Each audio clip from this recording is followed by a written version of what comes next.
Masun Kesadayana. Pembahasan sekarang saya ingin coba bahas yaitu tentang pakaian khusus yang dipakai oleh Satria Beringin.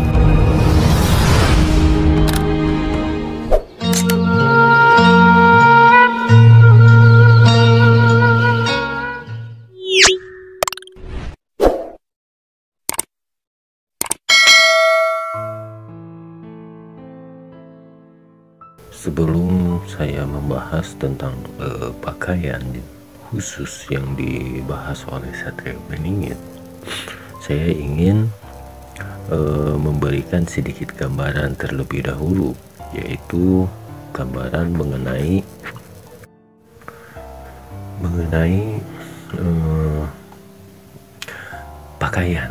pakaian, yaitu kita ambil contoh saja, misalkan instansi itu kan pakaiannya misalkan tentara, kepolisian atau PNS, mereka memiliki seragam masing-masing agar kita mudah mengenali nih orang tersebut bekerja untuk ini gitu.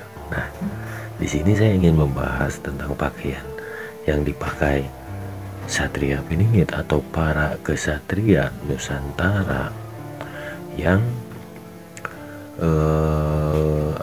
dipakai oleh mereka untuk mempermudah kita masyarakat mengenalinya, seperti itu. Kita ambil contoh Satria Beringin, cara atau berpakaian Satria Beringin yaitu lebih ke fokus akan budaya yang sedang dikembangkan kembali oleh para kesatria di Nusantara ini. Sebab manusia Nusantara di zaman ini terlalu banyak yang lupa akan jati diri bangsa Nusantara. Kenapa bisa sampai banyak sekali yang lupa akan jati dirinya? Di sini saya ingin coba jelaskan seperti apa mereka para kesatria yang dalam menjalankan tugas untuk mengembalikan Nusantara ini menjadi mercusuar dunia. Yang pertama, para kesatria di saat ini sudah mulai kurang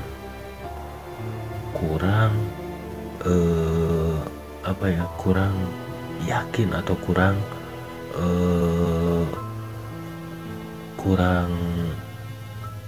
greget lah istilahnya, ibaratnya kalau ini kurang percaya atau banyaknya pertanyaan tentang kepercayaan atau agama yang ada di Nusantara ini.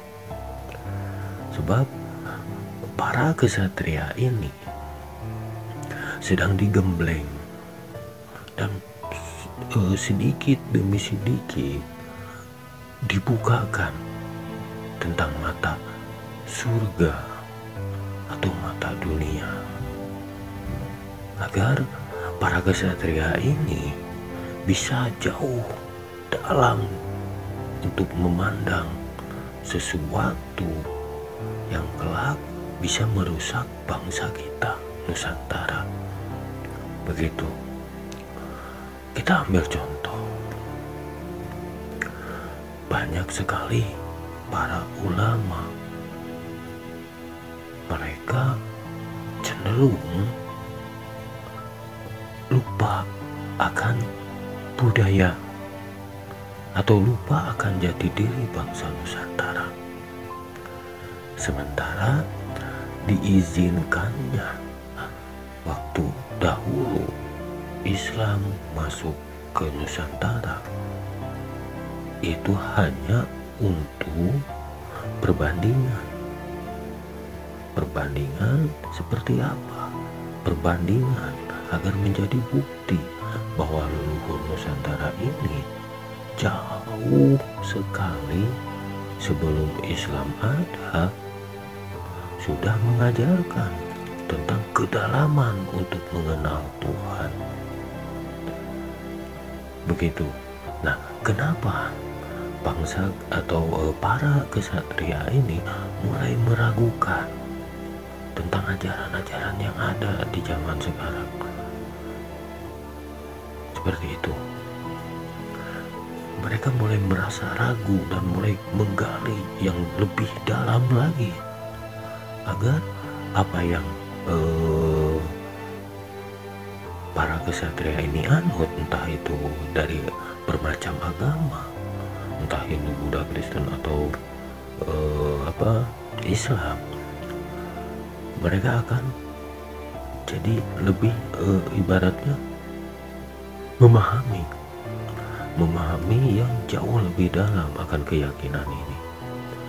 Sebab untuk jadi bekal mereka para kesatria agar mereka bisa lebih menyadarkan banyak masyarakat yang terlena akan budaya luar. Seperti itu. Nah, kenapa mereka sedang dalam godogan untuk lebih mendalami tentang ilmu-ilmu agama? Ya, ini bukan hanya untuk meyakini satu ajaran saja, melainkan para kesatria ini mereka ingin menggali hanya untuk ibaratnya agar diri mereka ini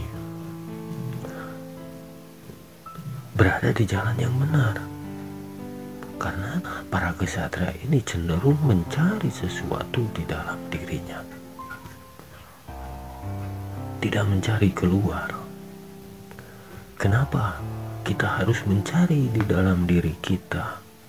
Karena di dalam diri kita itu tidak ada kemunafikan, tidak ada kebohongan di dalam diri kita itu. Sesuatu yang kita ketahui di dalam diri kita itu adalah kebenaran yang mutlak, karena akan atau sudah kita rasakan. Seperti itu. Ambil contoh saja, kita sembahyang 5 waktu Muslim ya. Kemudian selama kita terus sembahyang terus selama dalam satu hari itu 5 waktu, apa yang kita rasakan? Ada yang merasakan ketenangan batin, ada yang merasakan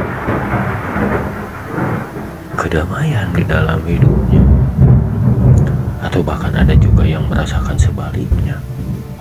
Nah, itu kan bukan kebohongan, karena sudah kita rasakan sendiri. Begitu. Jadi tentang kebenaran ini, mereka para kesatria akan mencari di dalam dirinya. Dan ketika mereka berbagi akan pengetahuan atau ilmu-ilmunya, itu sesuai dengan pengalaman mereka para kesatria. Jadi tidak ada kemunafikan. Itulah cara kesatria dalam membersihkan para munafik yang ada di Nusantara. Seperti apa orang-orang munafik itu?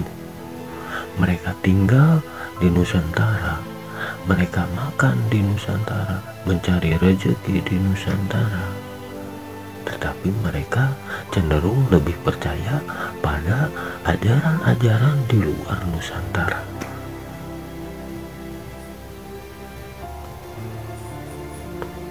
Mungkin tentang faham munafik yang seperti itu jarang diketahui oleh manusia-manusia awam. Begitu. Sebab kalau kita tidak bisa menyadari hal yang seperti itu, maka kita akan lupa jati diri kita sebagai bangsa Nusantara, sebagai bangsa pendiri kehidupan di dunia ini, yang mengawali kehidupan di dunia ini, yaitu bangsa kita, bangsa Nusantara. Kenapa Sabdo Palon, Eyang Semar itu yang memegang atau dahyangnya Pulau Jawa? Terus kenapa Jawa disebut Pulau Dewa atau tempatnya para dewa? Kan begitu. Sebab di Nusantara ini banyak keturunan-keturunan para dewa. Keturunan para dewa ini yang disebut para kesatria. Nah, mereka yang dibekali tentang piningit-piningit atau kebenaran-kebenaran tentang kehidupan, mereka akan menyebarluaskan pengetahuan-pengetahuannya. Dan kenapa harus dialami oleh mereka? Agar terhindar dari kemunafikan. Karena banyak orang, salah satunya contoh yang saya ketahui, para ulama, mereka hanya sekedar membacakan hadis, membacakan Quran, kemudian menceritakan di zaman Nabi seperti ini, begini. Dan mereka tuh begini. Itu kan dongeng. Beda lagi dengan yang mereka alami atau yang para kesatria ini alami, kemudian diceritakan di dalam suatu forum atau konten. Itu kan bisa menjadi bekal bagi mereka yang belum mengalami, atau sebagai satu tanda kebenaran bagi mereka yang sudah mengalami, meskipun beda ceritanya. Seperti itu. Jadi para kesatria ini memiliki seragam atau baju yang sama dalam menyebarkan atau membangkitkan kembali bangsa Nusantara untuk menjadi mercusuar dunia. Sekian pembahasan kali ini. Wassalamualaikum warahmatullahi wabarakatuh.